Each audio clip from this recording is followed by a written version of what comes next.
I believe someone did this world a great disservice some time ago when they coined the phrase, let your conscience be your guide. You see, what we mean by that typically, friends, is that we are allowing our emotions, our feelings, or even our hearts to be our best guides in life.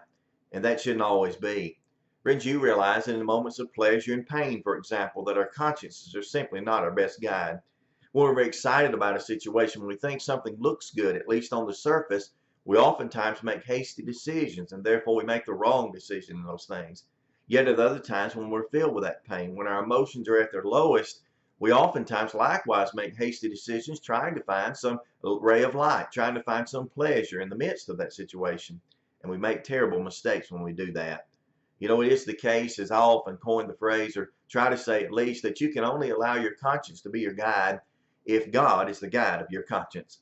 You see, we have to focus our attentions upon God's Word, learn God's Word, and allow it to make our decisions in life.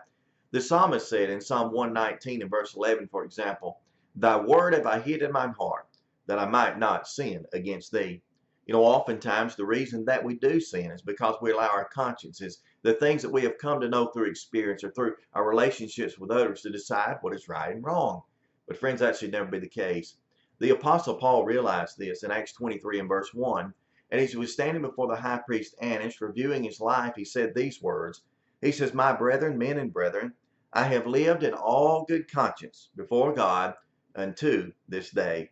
Now, friends, I realize that the Apostle Paul was simply expressing there that he meant that the things that he was doing before men were ultimately things that were right in the sight of God.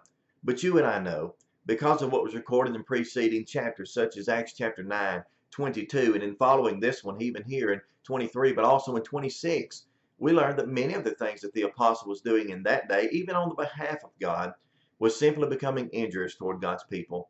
As he was going about persecuting and even finally putting to death, such as he did Stephen, as he stood there and held the coats while he was being stoned, why those things were not good in the sight of God.